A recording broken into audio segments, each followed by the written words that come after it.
গত জুমায়, তার আগের জুমায় আমি শুধু একটু মোনাজাতে দোয়া করেছি। আপনাদের একজন নেতা আমাকে এত পরিমাণে শাসালেন, কেন বললাম, কেন আমি দোয়া করলাম, এই ছেলেদের জন্য কেন দোয়া করলাম, অনেক কথা আমাকে বলেছেন। খুব কষ্ট পেয়েছি, আমি ধৈর্য ধরেছি, আল্লাহর কাছে বলেছি এখন আর কারোর সাথে পরামর্শ করব না, যেটা আসবে কোরআনের কথা সেটাই বলবো। চাকরি থাকলে থাকবে, না থাকলে ইনশাল্লাহ চাকরির বহু প্রস্তাবনা আমাদের আছে, না খেয়ে থাকবো না। একটা জুমা না পড়ার কিছু আসে যাবে না, কিন্তু সত্য কথা না বললে আমি কোরআন হাদিসের কাছে অপরাধী হিসেবে সাব্যস্ত হয়ে থাকবো। একজন পুলিশ মারা গেলে আমাদের বলা দরকার ছিল ইন্না লিল্লাহ, কিন্তু পুলিশ মারা গেলে আমরা এতদিন বলেছি আলহামদুলিল্লাহ। ঠিক কিনা বলেন? কেন হয়েছে এটা? পুলিশ ছিল আমাদের বন্ধু, কিন্তু পুলিশকে কেন শত্রুতামি করা হলো? পুলিশ মারা গেলে তো আমি ইন্না লিল্লাহ বলা দরকার ছিল, কারণ পুলিশ তো আমার বন্ধু, পুলিশ তো আমার জান ও মালের নিরাপত্তা দিবে। কিন্তু সেই পুলিশ যখন আমার শত্রুতে রূপান্তরিত হয়ে গিয়েছে, তখন সে মারা গেলে আমি আলহামদুলিল্লাহ বলি। কত রাগ, কত ক্ষোভ থাকলে পুলিশকে মেরে ব্রিজের সাথে ঝুলিয়ে রেখেছে, দেখেছেন না আপনারা? কত রাগ এবং ক্ষোভ থাকলে থানাগুলো তারা পুড়িয়ে দিয়েছে। বন্ধুগণ আমার, আল্লাহর কোরআনের আয়াত, কুল্লু উম্মাতিন আজাল, প্রত্যেকটা দলও মারা যাবে। যেভাবে সকল মানুষ মারা যায়, ঠিক সেভাবে প্রত্যেকটা দলও মুছে যাবে। একটা সময়ে আপনারা মুসলিম লীগ নামে একটা দলের কথা শুনেছেন।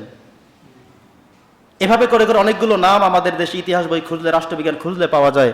সে দলগুলো কিন্তু আজকে নেই। বাংলাদেশ থেকে এই পালিয়ে যাওয়া আমাদের প্রধান যাওয়ার পরেই তার ছেলে বিবৃতি দিল আমার মা আর রাজনীতি করবে না। তার মানে হলো তারা বুঝতে পেরেছে এত পরিমাণে অপরাধ তারা করেছে, এত নৃশংস হত্যা তারা করেছে, এত কিছু তারা করেছে, এখানে আসার তো আর কোনো কিছু থাকতেই পারে না। বন্ধুগণ আমার, ওই ব্যক্তি কিভাবে দেশপ্রেমিক হয়? যে ব্যক্তি তার নেতা কর্মী সবাইকে রেখে আসতে পালিয়ে চলে যায়, সেটা কোনো দেশপ্রেমিক হতেই পারে না। বরং দেশপ্রেমিক আসলেই তারা, যারা দুর্দিনেও দুঃসময়েও সাধারণ জনগণের, সাধারণ মানুষের পাশে থাকতে পারে, তারাই হলো অরিজিনাল আমাদের লিডার, তারাই হলো আমাদের নেতা। ঠিক কিনা বলো মুসলমান? বন্ধুগণ আমার, আমরা আজকে আল্লাহ সুবহানাহু ওয়া তাআলার কাছে কৃতজ্ঞতা প্রকাশ করি। আল্লাহ বলছেন লা ইন শাকারতুম লা আযীদান্নাকুম, যদি আমার কৃতজ্ঞতা প্রকাশ করা হয় আমি নিয়ামত বাড়াইয়া দেব। আমাদের আজকে কৃতজ্ঞতা প্রকাশ করার দিন। এমনও হয়েছে কোনো মানুষ সরাসরি তার নামও নেয়নি, তবুও তাকে দিনের পর দিন অ্যারেস্ট করে, তাকে গুম করে, তাকে শাস্তি দিয়ে, রিমান্ড দিয়ে নির্যাতন নিষ্পেষণ তারা করা হয়েছে। আমি গতকালকে দেখলাম ওই যে আব্দুল্লাহিল আমান আজমি কোন একটা স্ট্যাটাস দেওয়ার পরে তাকে গুম করা হয়েছে, সেটা আমি দেখেছি। তার স্ট্যাটাসটা ছিল যে আমাদেরকে 3টা বিষয়ের দিকে লক্ষ্য রাখতে হবে। তিনি 3টা কথা বলেছেন, এর মধ্যে একটা কথা বলেছেন আমাদেরকে ভারতের শাসন শোষণ থেকে আমাদের দেশকে মুক্ত করতে হবে। এই ছিল তার একটা ভাষণ। এই কথা তিনি কেন বললেন, এজন্য তাকে গুম করে দেওয়া হয়েছে। এই ভারত বিরোধী কথা যারা বলেছে, এই প্রত্যেককে ঠিক একই সিস্টেমে করেছে। বন্ধুগণ আমার, আপনারা জেনেছেন বুয়েটের শিক্ষার্থী আবরার, তাকে তারা হত্যা করেছে। কেন করেছে? সে আগের দিন শুধু মোবাইলে লিখেছে এতটুকু, এই ভারতের বিরুদ্ধে সামান্য কথা সে বলেছে, এই জন্য তাকে পিটিয়ে কি নৃশংসভাবে তারা হত্যা করেছে। বন্ধুগণ আমার, তো আল্লাহ তাআলার সিদ্ধান্ত যেটা, সেটা কখনোই বিফলে যেতে পারে না। আমরা মনে করতে পারি কোন একটা বিষয় ছোট্ট করে, কিন্তু আমার আল্লাহ দেখবেন সেটাকে বড় করে। সংগ্রামী বন্ধুগণ আমার, আমরা আজকে আপনাদের সকলের উদ্দেশ্যে কিছু গুরুত্বপূর্ণ কথা নসিহত হিসেবে আমরা বলে রাখতে চাই। প্রথম কথা হলো, জামাত ইসলামের পক্ষ থেকে আমাকে একটা চিঠি দেওয়া হয়েছে।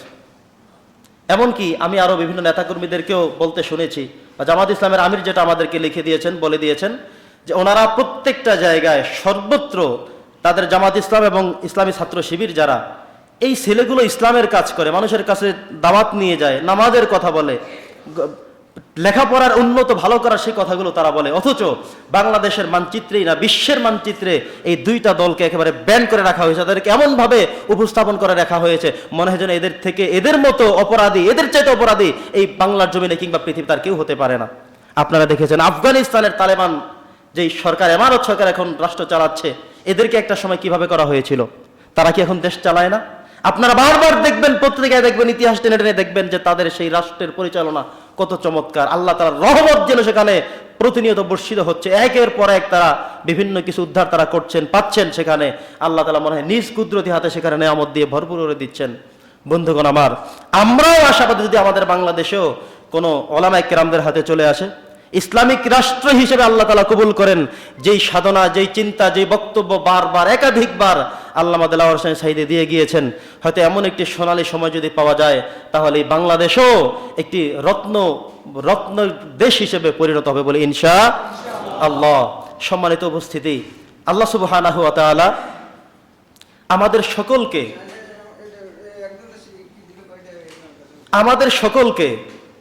আল্লাহ সুবহানাহু ওয়া তাআলার এই যে বর্তমান যে পরিস্থিতি, যে অবস্থা, এই অবস্থা নিয়ে আমরা আল্লাহ তাআলার কাছে বারবার শুকরিয়া জ্ঞাপন করব। নামাজের পরে যে মুনাজাত, আল্লাহর কাছে বলবো যে আল্লাহ, বাংলাদেশ এখন দ্বিতীয়বারের মধ্যে যে আমাদের কোরআনের কথাগুলো স্পষ্ট বলার যে স্বাধীনতা আমরা অর্জন করলাম, এক না এক তন্ত্র থেকে আমরা সেখান থেকে যে ফিরে আসতে পারলাম, আল্লাহ তুমি আমাদেরকে স্বাধীনতা স্থায়িত্ব করার তৌফিক দান করো। সেই কথাগুলো আমাদের বলতে হবে। আপনারা জানেন যে ঘরের মধ্যে ছবি রাখা সেটা কত বড় অপরাধ। হাদিস শরীফের মধ্যে আসছে, আল্লাহর রাসূল বলেছেন, রহমতের ফেরেশতারা সেই ঘরের মধ্যে প্রবেশ করে না যেই ঘরের মধ্যে ছবি লটকানো থাকে। এই বঙ্গবন্ধু এবং শেখ হাসিনা দুইটা ছবি প্রত্যেকটা শিক্ষা প্রতিষ্ঠানের বাধ্যতামূলকভাবে ঝুলিয়ে রাখতে হয়েছে। রহমত কোত্থেকে আসবে প্রতিষ্ঠানে, রহমত কোথায় আমরা পাবো? এই দুইটা ছবি দীর্ঘদিন থেকে এত বছর ধরে ঝুলিয়ে রাখতে হয়েছে। এমনকি যে সমস্ত প্রতিষ্ঠান এই কথা মানে নাই তাদেরকে সাসপেন্ড করা হয়েছে, শাস্তির আওতায় নিয়ে আসা হয়েছে। আর যেই দিন কেবলমাত্র পালিয়ে গিয়েছে, এখনো কোনো কিছু আসেই নাই, হয়ও নাই, তাৎক্ষণিকভাবে দেখলাম সকল শিক্ষা প্রতিষ্ঠান থেকে তারা সেগুলো ফেলে দিয়েছে। এমনকি আমি নিজে দেখেছি সেনাবাহিনীর অফিসাররাও তাদের অফিস থেকে সেগুলো নিয়ে একেবারে তাদের কত জিদ, কত রাগ, তারা আসার মেরে ফেলে দিয়ে তাদের সেই রাগকে তারা নিয়ন্ত্রণ করেছে। বন্ধুগণ আমার, ইসলামের অপশক্তি হিসেবে যারাই পৃথিবীতে আসবে, ভবিষ্যতেও যদি কেউ এমন আসে, তাদেরকে হুঁশিয়ারি করে বলে রাখতে চাই, এই ইতিহাস থেকে শিক্ষা গ্রহণ করুন। শেখ হাসিনার উচিত ছিল এরশাদ সরকার থেকে কিংবা এমন জালেম সরকার থেকে তাদেরকে শিক্ষা নেওয়ার প্রয়োজন ছিল, সেভাবে দরকার ছিল, কিন্তু শিক্ষা নেয়নি। আজকে ইতিহাসের করুণ পরিণত হয়েছে। ইতিহাসের পাতা এখন থাকবে, স্বৈরাচারীর সংজ্ঞা হবে এখন নতুন করে। প্রত্যেকটা পাঠ্যপুস্তকের মধ্যে আমাদের সন্তানদেরকে পড়াতে যাই, মুহাম্মদ সাল্লাল্লাহু আলাইহি সাল্লামের জীবনী কোনো বইতে নাই। আগের সবগুলো বইয়ের মধ্যে থাকতো মুহাম্মদ সাল্লাল্লাহু আলাইহি সাল্লামের জীবনী। ছোটবেলায় কেমন ছিলেন তিনি, কেমন হাসতেন তিনি, কেমন কথা বলতেন তিনি, কেমন চলতেন, সে পড়াগুলো বাচ্চাদের জন্য প্লেতে, নার্সারিতে, 1-এ, 2-তে, 3-তে সবগুলো বইয়ের মধ্যে থাকতো। আমরা আনন্দ পেতাম, নবীজির মা, নবীজির বাবা, নবীজির দুধমা, নবীজির স্মৃতিচারণ। কিন্তু বর্তমানে বইয়ের সেগুলোর পরিবর্তে এখন আমাদেরকে শেখানো হচ্ছে বঙ্গবন্ধুর জীবনী।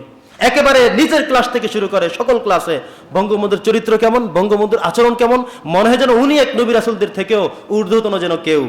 একই সাথে ধিক্কার জানাই নিজের বাবাকে, সারা বাংলাদেশের সব মানুষের পিতা, মুসলিমটা বাঙালি জাতির পিতা হিসেবে আমাদেরকে তার বাবার নাম চালিয়ে দেওয়া হয়েছিল, বলি নাউজুবিল্লাহ। আজকে আমরা সবাই পড়ছি আস্তাগফিরুল্লাহ রব্বি মিন কুল্লি যামবিন ওয়া আতুবু ইলাইহি লা হাওলা ওয়ালা কুওয়াতা ইল্লা বিল্লাহিল আলিয়্যিল আযীম। এতদিন পর্যন্ত যারা এটা লালন করেছে ভিতরে যে বাঙালি জাতির পিতা বঙ্গবন্ধু শেখ মুজিবুর রহমান, আমরা মন থেকে মুছে ফেলে দিলাম। আল্লাহর কাছে আমরা তওবা করলাম, ইস্তেগফার করলাম, আল্লাহ তুমি আমাদের মাফ করে দাও, বলে আমিন। বন্ধুগণ আমার, কোরআন মাজিদ আল্লাহ বলেছেন মিল্লাতা আবিকুম ইব্রাহিম হুয়া সাম্মাকুমুল মুসলিমিন, মুসলিম জাতির পিতা হলো আমার নবী ইব্রাহিম, সে তোমাদের জাতির পিতা হিসেবে স্বয়ং আল্লাহ ঘোষণা দিয়েছেন। আর উনি চেয়েছে সারা বাংলাদেশের সব মানুষকে আমাদের জাতির পিতা হলো বঙ্গবন্ধু, এটা তিনি মুখস্থ করিয়েছেন। সবাই সেটা ভাষণের মধ্যে দিত, নিজের বাবাকে জাতির বাবা, সবার বাবা হিসেবে ঘোষণা দিয়েছিল। একটি শিরকি কাজ করেছিল, এর ব্যাপারে কথা যেই বলেছে তাকে অ্যাটাক করেছে, যেই এর ব্যাপারে তীব্র আন্দোলন করেছে তাকে স্বাভাবিক থাকতে দেয়নি। যেই প্রতিষ্ঠানের ছবি ঝুলানো হয়নি সেই প্রতিষ্ঠান থেকে ধূলিসাৎ করে দেওয়া হয়েছে। যেই বইয়ের মধ্যে বঙ্গবন্ধুর জীবনী থাকে না সে বই ব্যান করে দেওয়া হয়েছে। অথচ এই কোমলমতি বাচ্চাদেরকে শেখানো দরকার ছিল, আমার নবীর চরিত্রটি কেমন ছিল, তার হাসি কেমন ছিল, তার বাবার নাম কি ছিল, মায়ের নাম কি ছিল, দাদার নাম কি ছিল, তিনি কোন ফ্যামিলি থেকে আসছিলেন, এগুলো আমরা ছোট্টবেলায় পড়েছিলাম। কিন্তু এখন যত ক্লাস পড়াতে যাই, ক্লাস 9, 10 না ইন্টারের এই কোনো ক্লাসের মধ্যে সেই পড়াগুলো এখন আর নেই, বলে ইন্না লিল্লাহি ওয়া ইন্না ইলাইহি রাজিউন। সম্মানিত উপস্থিতি, শুধুমাত্র তাই নয়, ধর্মীয় চ্যানেলগুলো, যে চ্যানেলগুলো থেকে সত্য প্রকাশিত হতো, আপনারা দিগন্ত টিভি বন্ধ করে দিয়েছে, ইসলামিক টিভি বন্ধ করে দিয়েছে, পিস টিভি বন্ধ করে দিয়েছে। আপনার দিগন্ত টিভি যেদিন শাপলা চত্বরের ইতিহাসটা তারা সামনে ফুটেজ তুলে ধরেছে, আস্তে করে বন্ধ করে দিয়েছে। ওরা যদি এখনো থাকতো তাহলে যেই যমুনা টিভি বর্তমান চিত্রগুলো আমাদের কাছে স্পষ্ট করে দিয়েছিল, সত্য প্রকাশ করেছিল, এই যমুনা টেলিভিশন এখন বন্ধ হয়ে যেত। তবে আল্লাহ তাআলা রহমত যে আল্লাহ তাআলা একটা পরিবর্তন ঘটিয়ে দিয়েছেন, মানুষ বুঝতে পেরেছে এবং পারবে। আমাদের অনেকে এমন হয়েছে যার বয়স মাত্র 20 থেকে 25 বছর, সে বুঝ হওয়ার পর থেকে দেখেছে আওয়ামী লীগ দল ক্ষমতায়, সে বুঝ হওয়ার পর থেকে তার মুখস্থ প্রধানমন্ত্রীর নাম হলো শেখ হাসিনা। আরো যে কোনো মানুষ ছিল, আরো যে কিছু ছিল, এটা তারা জানেই না। বন্ধুগণ আমার, ওই একদিন আমি দেখেছিলাম মোবাইলের মধ্যে ছেলেরা ভিডিও করেছে, বলো দেখি আমাদের নবীর নাম কি? ও বলে বঙ্গবন্ধু শেখ মুজিবুর রহমান। বলে নাউজুবিল্লাহ। আমি চিন্তা করলাম তাদের মাঝে এমন ভাবে ঢুকিয়ে দেওয়া হয়েছে তার জীবনীকে, এখন ছোট ছোট ছেলেরাও মনে করে মনে বঙ্গবন্ধু আমাদের নবী। না, নাউজুবিল্লাহ। তো এভাবে তারা করেছিল, যতগুলো ইসলামিক চ্যানেল ছিল সব বন্ধ করে দেওয়া হয়েছে। নতুন করে তারা 12 বছর 13 বছর 15 বছর পরে পরে এখন তারা আবারও নতুন করে পদযাত্রা শুরু করছে। সম্মানিত উপস্থিতি, যে রক্তের বিনিময়ে, যে জীবনের বিনিময়ে আমরা নতুন স্বাধীনতা অর্জন করলাম, প্রত্যেকের কাছে আমাদের দাবি থাকবে আমরা যেন প্রত্যেকে স্ব জায়গা থেকে এই স্বাধীনতা যেন মজবুত করে ধরে রাখতে পারি। এইভাবে সোচ্চার আমাদের প্রত্যেকে থাকতে হবে। রাজি আছি আমরা সবাই? বন্ধুগণ আমার, ভারত আমাদেরকে বন্ধু বানিয়ে রেখেছে, আমরা ভারতকে বন্ধু বানিয়ে রেখেছিলাম। তাদের যে বিশাল স্বার্থ এখানে, আপনি সেখানে একবারও লক্ষ্য করতে পারেননি। যখনই দেখবেন ঠিক মতো রাষ্ট্র পরিচালনা শুরু হবে, এই যে যতগুলো ইলিশ চলে যায় ভারতে, ওখান থেকে যাওয়া বন্ধ করে দিতে পারলে যে ইলিশ মাছের গল্প আপনি আপনার বাবার থেকে শুনেছেন, দাদার থেকে শুনেছেন, সেই ইতিহাসগুলো বাপদাতার ইতিহাস না, সেই ইতিহাস আপনিও ফিরে পাবেন। যখন আপনি পরিপূর্ণ স্বাধীন, এই বিশাল বিশাল মাছ আপনার বাজারেও চলে আসবে। বলি আলহামদুলিল্লাহ। সম্মানিত উপস্থিতি, আমরা যেই কিছু হোন্ডা গাড়ি চালাই, এমনকি কোরবানির সময় কিছু গরু, কিছু জিনিস তারা পাচার করে, বিশাল স্বার্থ তাদের কিন্তু সেখানে রয়েছে। এগুলো সব থেকে যখন আমরা পরিপূর্ণ মুক্ত করতে পারবো, তখন আমরা বলতে পারবো যে মূল স্বাধীনতার দেশ, মূল স্বাধীন দেশ আমরা পেয়ে গিয়েছি। আমরা দোয়া করি বর্তমান অন্তর্বর্তীকালীন সময়ের যে সরকার এবং উপদেষ্টা যারা গঠিত হয়েছে, যারা এসেছে, আমি অত্যন্ত ধন্যবাদ জানি, অত্যন্ত আবেগ আপ্লুত, অত্যন্ত খুশি যে আফাম খালিদ হোসাইন একজন আলেম, তাকেও এখানে রাখা হয়েছে। দেখেন, বিএনপি সহ জামাত ইসলাম সহ এরা সবাই চেয়েছে যে এমন এক তত্ত্বাবধায়ক সরকার দেন যাদেরকে আমরা সবাই পছন্দ করব, কিন্তু আল্লাহ তাআলা সেটা চাননি। আল্লাহ চেয়েছেন যে এমন এক তত্ত্বাবধায়ক সরকার আমি দিব যেখানে আওয়ামী লীগের কারো কোনো মতামত প্রকাশ করার সুযোগও সেখানে থাকবে না। আলহামদুলিল্লাহ বলেন। এই কারিশমা দেখায় কে? যে আল্লাহ ফেরাউনকে দেখিয়েছেন, নমরুদকে দেখিয়েছেন, হামান কারুনকে দেখিয়েছেন, সেই আল্লাহ এখনো আছেন না নাই? তিনি কি দেখাতে পারেন? বিশ্বাস আছে? বিশ্বাস আমাদের রাখতে হবে। অতএব আজকে যারা অন্য দলের থেকে চিন্তা করছেন যে আপনি সব মেরে ফেলবেন, ধরে ফেলবেন, দখল করে ফেলবেন, আবারও শিখিয়ে দিবেন, বুঝিয়ে দিবেন, আপনাকে ইতিহাস মনে রাখতে হবে। এই ছাত্ররাই সেই ছাত্র যারা 1952 সালেও ভাষা আন্দোলন তারা করেছিল, 71-এর সময় তারা করেছিল, যত আন্দোলন হয়েছিল এই সব এই ঢাকা ইউনিভার্সিটি থেকে এরাই করেছিল। যেই ছেলেগুলো কষ্ট করেছে, 6 জনের মধ্যে 2 জনকে উপদেষ্টায় নিয়ে আসা হয়েছে। তারা চায় নতুন এক বাংলাদেশ উপহার দিতে। এতদিন আপনারা দেখেছেন তারা কত কিছু না সেখান থেকে শনাক্ত করেছে। গণভবনে গিয়েছে, বঙ্গভবনে গিয়েছে, কত মানুষ 2 নম্বরে করে, দুর্নীতি করে। আপনার সন্তান পরীক্ষা দেয় কিন্তু চাকরি হয় আরেকজনের, সেই তথ্যগুলো তারা সেখান থেকে বের করে নিয়ে আসছে, সব জমা আছে। ইনশাআল্লাহ সময়ের ব্যবধানে আস্তে আস্তে করে করে অনেক কিছু ইনশাআল্লাহ আমরা জানতে পারবো, বুঝতে পারবো। বন্ধুগণ আমার, আজকে একটি চিঠি সোশ্যাল মিডিয়ায় চলে আসছে।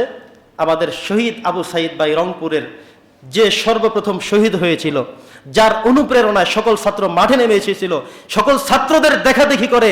আমি এমনও দেখেছি আমার এক বোনের ছেলে ভাগনা বরিশাল বিশ্ববিদ্যালয়ে পড়ে, বোন তাকে ফোন করছে, বাবা তুমি চলে আসো। বলছে আমি কিভাবে আসি মা বাড়িতে, আমার সাথে ছেলেটাকে গুলি করছে, সে হসপিটাল, আমি আমার বন্ধুকে রেখে আমি আসবো না, মা আমাকে মাফ করে দিও।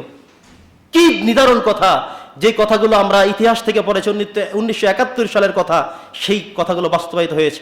আমি আজকে সকালবেলা প্রায় 1.5 ঘন্টা পর্যন্ত আসিফ মাহমুদ নামে যেই ছেলেটা এই বর্তমান উপদেষ্টা মণ্ডলীর মধ্যে সে আসছে এবং আছে, ওর জুন মাসের 5 তারিখ থেকে এই পর্যন্ত সবগুলো স্ট্যাটাস এবং ভিডিও আমি গুলোতে প্রায় 1.5 ঘন্টা সময় লেগেছে। এই ছেলেটার যতগুলো ভাষণ ছিল, বক্তব্য ছিল, লেখা ছিল, সবগুলো বঙ্গবন্ধু কি আর করেছে আপনি ওর পেজটা দেখবেন কি পরিমাণে সে করেছে। ওই সময় বঙ্গবন্ধু শুধু একটা ভাষণ দিয়েছে, আর কি করেছে? ওদেরকেও তো গুম করা হয়েছে, ওরাও তো সেই রাস্তায় কষ্ট করেছে, ওরাও সেগুলির আঘাত পেয়েছে, রক্ত বের হয়েছে ওদের থেকে। বঙ্গবন্ধুর 1 ফোঁটা রক্ত কিন্তু বের হয়নি। একটা ভাষণের কারণে তিনি যদি জাতির পিতা হয়ে যেতে পারেন, ভাস্কর্য সারা দেশ ভুলে যেতে পারে, যে ছেলেগুলো কষ্ট করলো, হাজার হাজার মায়ের বুক খালি হলো, সবগুলো ইনশাল্লাহ বেরিয়ে আসবে। আমরা দাবি জানাই, যারা দুনিয়া ত্যাগ করে চলে যেতে হয়েছে, আল্লাহ তাআলা এদেরকে শহীদি মর্যাদা দান করুক বলে আমিন। এমনকি রাষ্ট্রীয়ভাবে তাদেরকে যারা মারা গিয়েছে তাদেরকে বীর মুক্তিযোদ্ধার খেতাব যেভাবে প্রয়োজন আছে, রাষ্ট্রীয়ভাবে সম্মাননা সহ যেভাবে তাদেরকে স্মরণ রাখা প্রয়োজন, তাদের ফ্যামিলির সুযোগ সুবিধা যেভাবে দেয়া হয়েছিল ওই যেই আমাদের মুক্তিযোদ্ধা ভাইদেরকে, এদেরকেও পুনরায় আবারও সেভাবে করা হোক। এমনকি যেই 6 জন ছেলে সহ সমন্বয়ক যারা ছিলেন, কষ্ট করেছেন, এদের সবাইকে ওই সময় তো বীর প্রতীক দেয়া হয়েছে, বীরত্ব সূচক ঘোষণা করা হয়েছে, বীর শ্রেষ্ঠ ঘোষণা করা হয়েছে, এদেরকেও যেন ঠিক সেভাবে ঘোষিত করা হয়। আমরা সেই দাবি নতুন সরকারের কাছে আমরা আহ্বান রাখলাম। সম্মানিত উপস্থিতি, আমি 2-3টা কথা বলেই আমি আমার কথাগুলো শেষ করে দিচ্ছি। অনেক কথা বলেছি, অনেক কথা ছিল, অনেক কিছু বললাম না। যদি পুলিশ বাহিনী কেউ মসজিদে থেকে থাকেন তাদের উদ্দেশ্যে বলছি, কিংবা আমাদের আলোচনা ভিডিও হচ্ছে, এগুলো ভিডিওর মাধ্যমে ইনশাল্লাহ যাবে। গত জুমায়, তার আগের জুমায় আমি শুধু একটু মোনাজাতে দোয়া করেছি। আপনাদের একজন নেতা আমাকে এত পরিমাণে শাসালেন, কেন বললাম, কেন আমি দোয়া করলাম, এই ছেলেদের জন্য কেন দোয়া করলাম, অনেক কথা আমাকে বলেছেন, খুব কষ্ট পেয়েছি আমি। আমাদের কিন্তু ঈমান আছে, নৈতিকতা আছে, ধৈর্য ধরেছি, আল্লাহর কাছে বলেছি, এখন আর কারোর সাথে পরামর্শ করব না। যেটা আসবে কোরআনের কথা সেটাই বলবো। চাকরি থাকলে থাকবে, না থাকলে ইনশাল্লাহ চাকরির বহু প্রস্তাবনা আমাদের আছে, না খেয়ে থাকবো না। একটা জুমা না পড়ার কিছু আসে যাবে না, কিন্তু সত্য কথা না বললে আমি কোরআন হাদিসের কাছে অপরাধী হিসেবে সাব্যস্ত হয়ে থাকবো। বন্ধুগণ আমার, গত জুমায় এখানে একজন এসআই ছিলেন, তার আগের জুমা উপজেলা থেকে 10টা মসজিদের তালিকা করা হয়েছে, এখানেও আসছেন। আমাকে বলা হয়েছে এমন কোন আলোচনা যেন না করা হয়। তাদেরকে উদ্দেশ্য করে বলছি, আপনারা যে 9 দফা 11 দফা দিয়েছেন এখন, যে আপনারা সরকারের পক্ষে কাজ করবেন না, এই বক্তব্যগুলো এতদিন কেন দিলেন না? এতদিন কেন সেই কথা বললেন না? সরকারের পক্ষ হয়ে অনেকগুলো মানুষকে আপনারা গুম করেছেন, নির্যাতন করেছেন, শেষ করে দিয়েছেন। গণকবরে এমন ছেলের লাশ পাওয়া গিয়েছে, আন্দোলন থেকে হাত করা পরে পুলিশে নিয়ে গিয়েছে, পুলিশের দায়িত্ব ছিল তাকে হেফাজতে রাখা, কিন্তু ওকে নিয়ে গুলি করে মেরে এরপরে ওকে সেই কবরে ঢুকিয়ে রাখা হয়েছে। কি নৃশংস হত্যা আপনি বলেন এটাকে? পুলিশের কি দায়িত্ব ছিল, কি পালন করেছে সে? ওদের কখন একজন পুলিশ গুলি করতে পারবে, কখন পারবে? 5-7টা ধাপ অতিক্রম করে তারপরে গুলি করবে, তবুও হাঁটুর নিচে সেটা। কিন্তু আবু সাইদ যখন বুক পেতে দিয়েছে, 4টা একের পর 4টা গুলি করে দিয়েছো তোমরা কেমন নারাজ, কেমন পিশাচ তোমরা হতে পারো? কেমন তোমাদের মানবতা? তোমাদের বাপ মাকে লেখাপড়া শেখায় না তোমাদেরকে? পুলিশ ভাইদের উদ্দেশ্যে বলছি, আপনারা একটু দেখে থাকেন বিদেশের পুলিশরা কেমন করে। রাস্তার এক প্রান্ত থেকে আরেক প্রান্তে যদি একটা হাঁসের বাচ্চা যেতে চায়, সবগুলো প্রাইভেট কার থামিয়ে দিয়ে হাঁসের বাচ্চাকে যেতে দেওয়া হয়, কুকুরকে যেতে দেওয়া হয়, প্রতিবন্ধী মানুষকে আগিয়ে দেওয়া হয় গাড়ি থামিয়ে রেখে। এটা হচ্ছে পুলিশের চরিত্র। অথচ আমাদেরকে ছোট্টবেলা থেকে আমরা যেটা দেখি, যেটা বুঝি, পুলিশ মনে হয় জনগণের শত্রু, পুলিশ মনে হয় আতঙ্কের নাম। একজন পুলিশ মারা গেলে আমাদের বলা দরকার ছিল ইন্না লিল্লাহ, কিন্তু পুলিশ মারা গেলে আমরা এতদিন বলেছি আলহামদুলিল্লাহ। ঠিক কিনা বলেন? কেন হয়েছে এটা? পুলিশ ছিল আমাদের বন্ধু, কিন্তু পুলিশকে কেন শত্রু দাবি করা হলো? পুলিশ মারা গেলে তো ইন্না লিল্লাহ বলা দরকার ছিল, কারণ পুলিশ তো আমার বন্ধু, পুলিশ তো আমার জানমালের নিরাপত্তা দিবে। কিন্তু সেই পুলিশ যখন আমার শত্রুতে রূপান্তরিত হয়ে গিয়েছে, তখন সে মারা গেলে আমি আলহামদুলিল্লাহ বলি। কত রাগ, কত ক্ষোভ থাকলে পুলিশকে মেরে ব্রিজের সাথে ঝুলিয়ে রেখেছে, দেখেছেন না আপনারা? কত রাগ এবং ক্ষোভ থাকলে থানাগুলো তারা পুড়িয়ে দিয়েছে। আমরা তো মারা পোড়ার সেই সাপোর্ট আমরা করি না, কিন্তু কত কষ্ট তারা করেছে, ঝাঁঝরা করে দিয়েছে গুলি করতে করতে। পুলিশ ভাইদেরকে বলছি, আপনারা যা কিছু হয়েছে, আপনি আপনার বুলেটের আঘাতে যদি একটা প্রাণীও মরে থাকে, আপনি নির্জনে নিবৃতে আল্লাহর কাছে কাঁদেন, আল্লাহর কাছে ক্ষমা চান। যেই লোকটাকে মেরেছেন, যদি এমন কোনো চিত্র আপনার কানে সেটাকে, ওই ছেলেটাকে আমি মেরেছি, তার যদি পরিবার শনাক্ত করতে পারেন, একটু গিয়ে মাফ চেয়ে আসেন। মাফ যদি না চেয়ে থাকেন, পরকালে আল্লাহ তাআলার আদালতে আখিরাতে আপনি ক্ষমা পাওয়ার কোনো সুযোগ থাকবে না, আপনি হত্যাকারী হিসেবে সেখানে উঠবেন। বন্ধুগণ আমার, এজন্যে আমাদেরকে পুলিশ ভাইদেরকে বলছি, আপনারা আপনাদের যেই নৈতিক দায়িত্ব সেটা আপনারা গ্রহণ করুন। অন্যান্য ভাই যারা আছেন, বিভিন্নভাবে শোনা যাচ্ছে কেউ কেউ দোকান দখল করে, কেউ বাড়ি দখল করে, জায়গা জমি দখল করে, মায়ের পিটায়। আপনারা তো ক্ষমতায় চলে আসেন নাই, তো কেন এগুলো করবেন? ধৈর্য ধারণ করুন। আমি বিএনপির নেতাদের বক্তব্যগুলো শুনেছি, আমি জামাত ইসলামের নেতাদের বক্তব্যগুলো শুনেছি। কেউ চায় না, কেউ বলে না, কেউ নির্দেশ দেয় না যে প্রতিশোধ গ্রহণ করো। সবাই বলছে আপনাকে, আপনি শান্ত হন। আপনারা নিজ নিজ দায়িত্ব, আপনার এলাকা, পাড়া, মহল্লা, বাজার, সর্বত্র ঠিক রাখার জন্য নিজে দায়িত্বশীল হয়ে যান। আপনার এলাকার কোনো হিন্দু মহলে যেন কেউ অ্যাটাক করতে না পারে, বাজারে যেন কেউ অ্যাটাক করতে না পারে। আপনাদের আচরণ, আপনাদের চরিত্র দিয়েই আপনারা পরবর্তী বিজয় অর্জন করতে হবে। মনে করবেন না সময় এগিয়েছেন, না। আর আওয়ামী লীগ সহ এই লীগ জাতীয় যতগুলো বাহিনী রয়েছেন, ভাই রয়েছেন, বন্ধুরা রয়েছেন, মুরব্বীরা রয়েছেন, প্রত্যেকের পায়ে জোর করে বলছি, ক্ষমা করবেন আমাকে। অনেকগুলো কথা আজকে বলেছি, একটা কথা আমি মিথ্যা বলিনি, প্রত্যেকটা কথার আমার ব্যাখ্যা আছে। রক্ত পিপাসে বলছি, সেটা আপনারা পেয়েছেন। স্বৈরাচার বলেছি, ওর হিসাব হলো যতটা মানুষ মারা প্রয়োজন, যত হাজার মানুষ, যত লক্ষ মানুষ মারার প্রয়োজন হয় তবুও মারো, কিন্তু আমার চেয়ার ঠিক রাখা লাগবে। সে চেয়েছিল আরো 3 দিন অতিক্রম করবে, সেনাবাহিনী বলছে 45 মিনিট সময়ের মধ্যে আপনাকে দেশ ছেড়ে চলে যেতে হবে, নাইলে আমরা আর দায় রাখতে পারবো না। বোঝে না, বসতে চায় না, যে গুলি করতে থাকেন। তার বোন শেখ রেহানাকে বুঝিয়ে শুনিয়ে, তাকে বুঝিয়ে, এমনকি সজীব ওয়াজেদকেও ফোন করে বুঝিয়ে, তারপরে তাকে খুব দ্রুত তারা স্বাভাবিকভাবে পাঠিয়ে দিয়েছে। বন্ধুগণ আমার, এটাই হলো স্বৈরাচারদের পরিণতি। সেই বাংলাদেশ আর কখনোই এইভাবে করে আর আসার সুযোগ পাবে না। হয়তো হতে পারে এমন আন্তর্জাতিক আদালতের মাধ্যমে মামলা করে, হত্যার মামলা, এই যে 57 জন বিডিআর হত্যা করা হয়েছে, এই হত্যা মামলার দায়ী তো সে আটকে যাবে। ওই যে 1971 সালে যে স্বাধীন হয়েছিল, সেই সময় এই 57 জন সেনাবাহিনী শহীদ হতে হয়নি, যেগুলো সে করেছে। 5ই মে শাপলা চত্বর যা করেছে সব বেরিয়ে আসবে। এখন যা হয়েছে, হয়তো আন্তর্জাতিক আদালতে মামলা করে তাকে হয়তো ফাঁসি দিতে আনতে হতে পারে, এর বাহিরে কোনো কিছু আর আমরা দেখি না। বন্ধুগণ আমার, ইতিহাস থেকে শিক্ষা গ্রহণ করুন, এটা সকলের উদ্দেশ্যেই বলছি। কেউ জুলুম করবেন না, অত্যাচার করবেন না, নির্যাতন করবেন না। ঘুরে ফিরে দিন শেষে আপনি আমি, সকালে দেখা, বিকালে দেখা, রাত্রে দেখা, মসজিদে দেখা, আমরা যেন প্রত্যেকে ভাই ভাই হয়ে চলতে পারি। আল্লাহ তাআলা আমাদের সকল অপরাধগুলো মুছে দিক, আমাদের সকল অন্যায়গুলো আমাদেরকে মুছে দিয়ে নতুন এক সম্ভাবনাময় বাংলাদেশে, কোরআনের বাংলাদেশ হিসেবে যেন আল্লাহ তাআলা কবুল করেন। আমিন আমিন। ওয়া আখিরু দাওয়ানা আলহামদুলিল্লাহি রাব্বিল আলামিন। আসসালামু আলাইকুম ওয়া রাহমাতুল্লাহি ওয়া বারাকাতুহু।